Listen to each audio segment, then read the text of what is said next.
নমস্কার, আমরা বালিয়া নবচন্দ্র বালিকা বিদ্যালয়ের ছাত্রী। আমি রূপসা। আমি ইলিশা। আমরা এখন একজন ওয়েস্ট ওয়ার্কারের সাথে কথা বলবো। আপনার নাম কি? আমার নাম দেবকুমার হালদার। আপনার বাড়ি কোথায়, মানে আপনি কোথা থেকে আসছেন? আমার বাড়ি রাজপুর চৌহাটি, আমবাগান চক্রবর্তী পাড়া। আপনি কতগুলো বাড়ি থেকে ওয়েস্ট সংগ্রহ করেন? সংগ্রহ করি 200-250 মতো হবে। শুধু কি বাড়ি থেকে সংগ্রহ করেন নাকি দোকান বাজার আশেপাশে থেকেও সংগ্রহ না, করেন? বাড়ি থেকে করা হয় আর স্কুল থেকে করি। কিভাবে এই কাজটি শুরু করলেন? শুরু করি এখানে এই পৌরসভার এই কাজটা, ভাবলাম অনেক সরকারি কাজ করে ভালো হবে, মাইনে আরও বাড়বে, এইভাবে কাজটা সুযোগ পেয়েছি, এই জন্য করছি।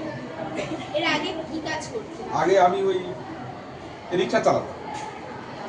এই বর্জ্যটা নিয়ে কোথায় যান? এই বর্জ্যটা নিয়ে আমাদের এখানে আশেপাশে এখানে 100-150 বাড়ি 200 বাড়ি বর্জ্য নিয়ে আমি ওই ভ্যানে করে নিয়ে আমি ওই বাস স্ট্যান্ডের ওখানে এক জায়গায় রাখা হয়, ওখান থেকে পৌরসভার গাড়ি এসে নিয়ে যায়।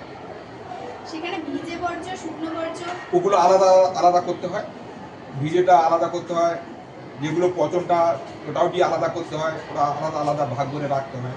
এইভাবে গাড়ি ঘোড়া বুক করে নিয়ে চলে যায়।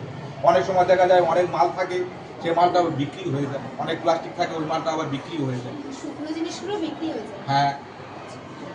এই কাজ করার সময় আপনার কি কোনো সমস্যা হয়?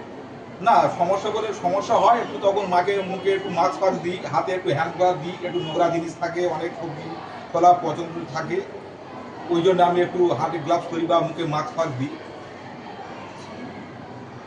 আপনার আমাদের সাথে কথা বলার জন্য অনেক অনেক ধন্যবাদ।